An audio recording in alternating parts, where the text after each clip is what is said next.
In today's video, I'm going to teach you how to replace your garage door lift assist springs. So for this garage door right here, what happened, I went to open this garage door the other day. It went up maybe 2 or 3 inches and it was cocked to one side. I thought, what could be going on here? Because it just did some work to the gearing on the lift motor.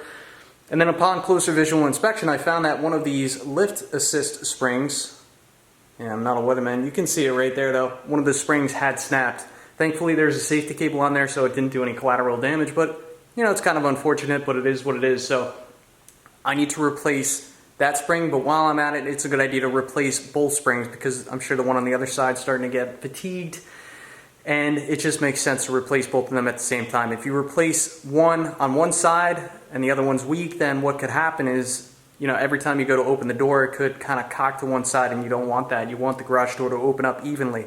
So the first thing we need to talk about is how to determine what springs you need for your door. Now, when it comes to these springs come in different weight ratings. And those weight ratings are based on color. See, like a light blue is like a 90, light brown 100 pound, white. So I mean, these go all the way up to 160 pounds. Now, the proper thing to do is really to remove both lift assist springs on either side of the garage door rails so that you have no spring assist on the door. Place a scale, like a bathroom scale at the bottom of the door, and weigh the door. That will give you the most accurate measurement in terms of what weight rated spring you should get. Now, fortunately I don't have a bathroom scale and I don't really want to buy one just for this. And I don't think anybody really wants to weigh themselves. So here's how I figured out what my springs probably should be. I have 3 garage doors and all of them are the same. Now if I go to the center garage door and I look at this spring right here, climb up on my lawnmower right here, you take a look at that spring right there, that is green. So logically I chose to buy 2 brand new green springs because I figure these are all the same doors. It's pretty likely that this door weighs the same as this door. So that's how I figured out the weight for my springs. Another thing I want to talk about is when you're going to buy these springs, shop around.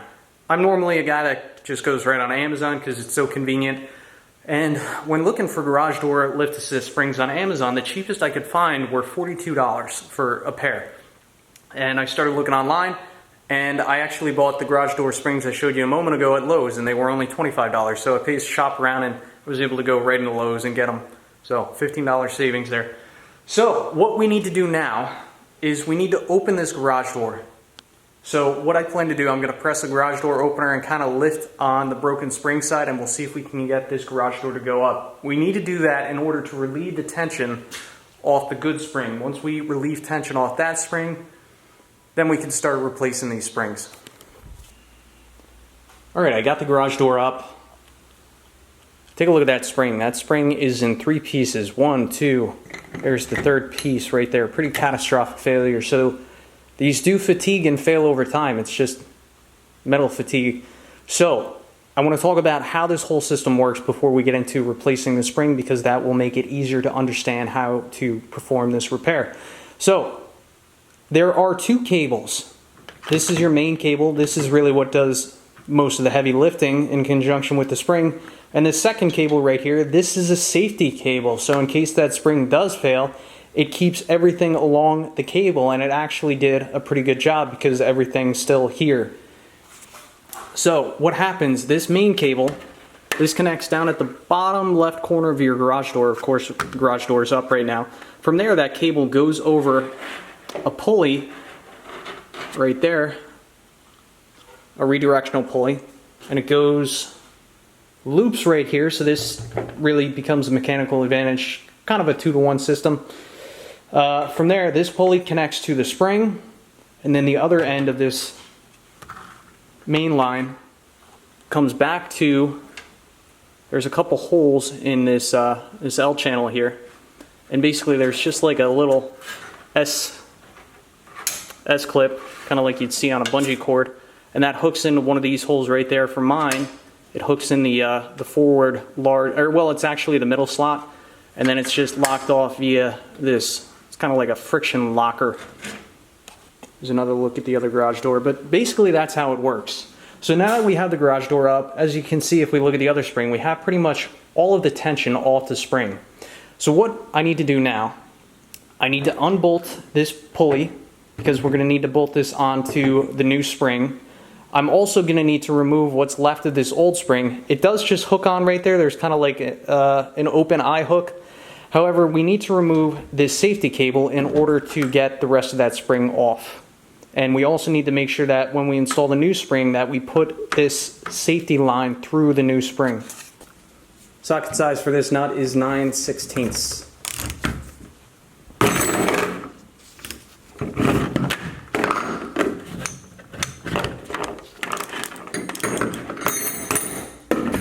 Here I have one of the new garage door springs. So what I'm going to do is I'm going to take this hook end of the pulley, put it around this loop of the spring, put our cable in there as well, take our actual pulley, and we're just going to reassemble this. Pretty straightforward.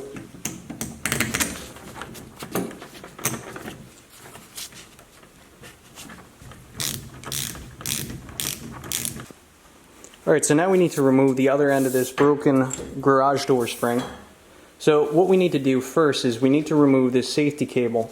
Now for me this safety cable is just knotted off in the back here with a simple overhand knot. So I'm going to undo this knot, just kind of pull it through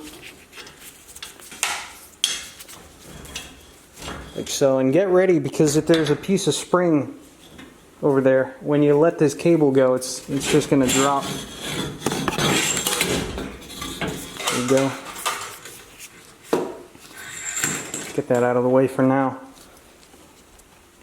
Now that that safety cable is out of the way, we can remove the rest of our broken spring. Get that out of the way. And now we can move on to installing the new spring. So I'm going to see if I can just take this spring and hook it right on. And it appears that that's going to work out fine for me, but if I take a look at this cable, it's actually popped off the pulley down there, so I'm going to move the ladder over there and I'm going to make sure that I get this main line back over that redirectional pulley.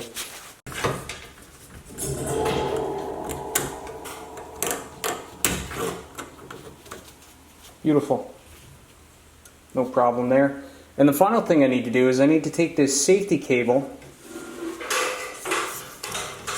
and we're going to have to run it back through that new spring that we just installed and tie it off. So safety cable. I was looking at the other garage doors, it looks like they have the safety cable underneath this pulley, I guess due to gravity, so it kind of stays out of the way of the pulley. So just going to snake that right through.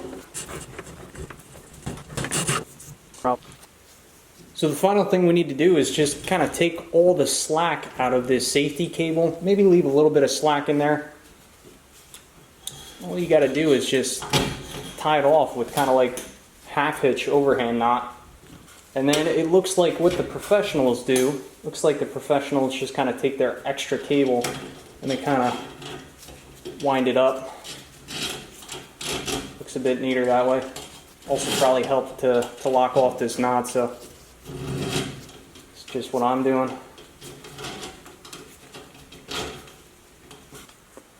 And this is what your final product should look like. So here we have the main line.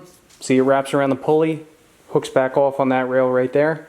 And then also going through everything else is the safety line. See how the safety line goes through this mounting loop right there, connects to our pulley, and that safety line goes through the course of the spring, again through this mounting loop right there.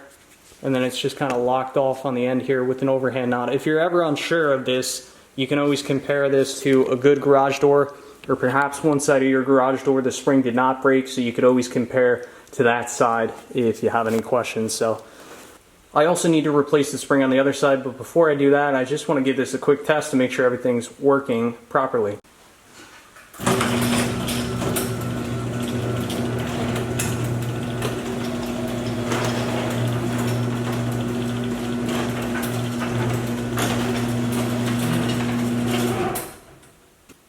And that's pretty much that. I call that a good repair.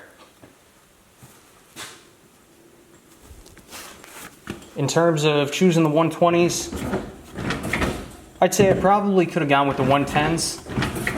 Like if I lift this up with one finger, I can lift up the garage door, so that's pretty close. 110 might have been a little bit better, but it closes, it works fine, it's less stress on the motor, and I figure over time these are, you know, they're going to stretch a little bit, become a little bit weak. So yeah, I'd say this is a good repair. Pretty darn happy with that. Just got to do the other spring on the other side.